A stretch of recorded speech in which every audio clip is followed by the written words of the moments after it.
So hearing is definitely very essential. I'm Zee Avi. I'm a singer-songwriter and I have hearing loss.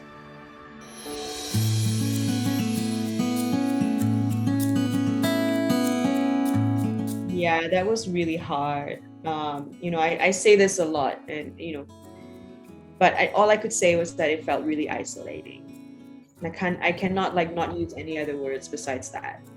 So it was, very challenging. Not just like musically, but socially, and it's hard for me to, start connecting, like feel a connection with, especially new people that I meet, and like it just feels strange to tell someone like, can you speak louder, I have hearing issues, and just to save everybody time and trouble, especially for my soft-spoken friends who, and even during the pandemic with the mask and everything as well, like, I couldn't read lips, and it just wasn't like a good time for everybody around me at the time, and I just had to take the initiative to want to seek help.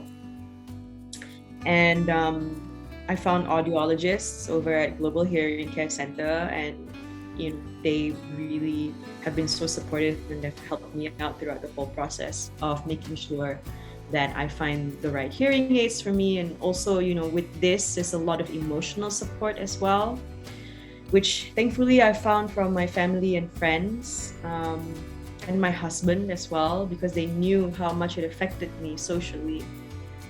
Like when we're hanging out with other people, or when I'm at a business meeting, and it just started to get to a point where I get frustrated with myself.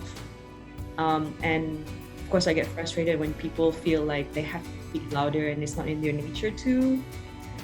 So again, like it was a strain on myself and other people as well, and the people that I care about very dearly. So I decided to just accept it and go get the help that I needed. And I'm glad I did, because it's been life-changing.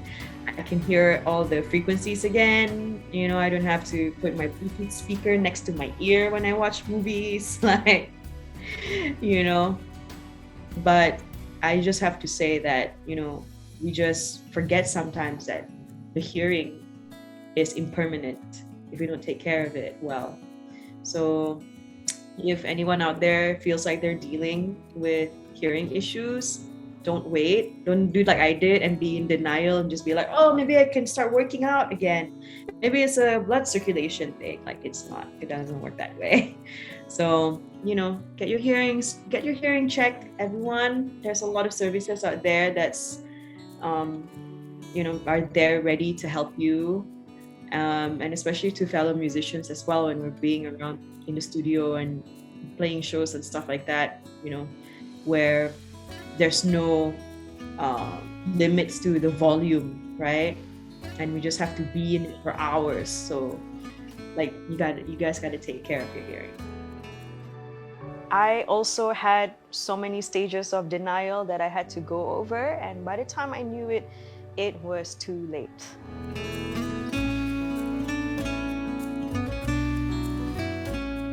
Actually, I have not. That's a great thing. I'm gonna do that after this. It would be really inspiring for me as well to know that there are other musicians who are like me.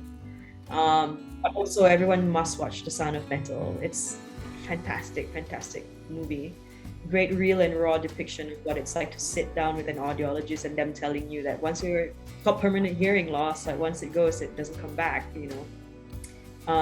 But yeah, trigger warning, everyone who's gone through it. But yeah, I think I will look up after this other artists. For me, after I've shared my story though, like I found out that a lot of not a lot, but like a couple of my friends also have come forth and talk about how they're currently wearing hearing aids as well. That I'm just like, I had no idea, and because it's such a hard thing, it's a thing to be insecure about, right? Like especially at our age as well, to have hearing loss, and it's not something that's fathomable. So yeah, like if there's any other artists that also have hearing loss, um, I hope that they do share their stories. I'm definitely going to be looking into this. No one ever said that it was gonna be easy. No one ever told you that. No one ever said that it was gonna be. I always say that, like, whenever I get asked this question, I just don't feel like I am the right person to answer it because I was away for so long. And I have friends who have been here throughout the whole entire thing, just hustling and grinding for their careers. And I just feel like there's other people who are more suitable to answer this question, because what can I say? Like, I haven't been here and experienced like all the challenges that they had. But I do know that what we need is definitely support from the right parties and from the right people who are able to call the shots to change someone's life. And there's just an abundance of talents here in Malaysia. Like, we don't need to look far at all. And yes, like we can make music from anywhere now, in our bedrooms, anywhere. And all of the skills and knowledge are accessible through platforms like YouTube and websites that are offering courses. I myself have just been through a music production course run by CAA that's funded by the government. So little steps like that really, and during the CAA course, like the 50 young artists, right, making music, producing on their own. It's class, like global class, and what I think we need is a fair ecosystem, and to understand how the industry works in general, and for the young artists to really read up about their rights, and to my prayer, I pray that like all of you up and coming artists find the right people to be with you throughout your journey, no matter what goals you have. And that's really important as well. So ecosystem, support, and the right people to help you achieve your dreams. Like, this is the secret sauce, like all the recipes that could like achieve whatever you want to achieve as a musician. And to make it in the industry. I have no idea what making it means. You know what like for me, if my mom loves my song, like, I'm happy. And if like somebody from across the world says that they can relate to my words, I'm happy. So it's pretty subjective, but I think we do need to have an ecosystem that is fair.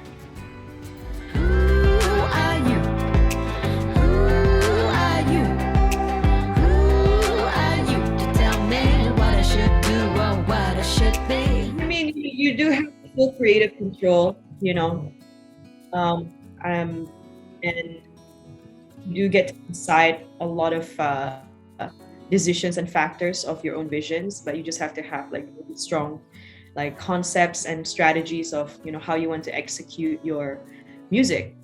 Help of the internet is not that hard to do these days, but again, you just need to get like you just have to have the resources in order for you to bring it forth. In terms of a record label, they can be great, if like you guys decide from earlier on out to, like what freedom you have as a creative, what freedom you don't. But again, a record label, they have all the necessary means and capacity to help you market, help you strategize, and you just have to trust. Yeah. So independent artists, you write your own destiny. Record label, they can help you, and you just have to collaborate with them to see what works for both sides. I'm not gonna say like, oh, it's good or bad to be under record label or not, because it works for some people and it doesn't. If you want a hand to hold, if you want your stories told, I'm here. I think that with releasing singles, you can definitely focus more of your finances, I guess, right? Your time as well, just on one song, and like, you know, you can just like give all the energy to making that great.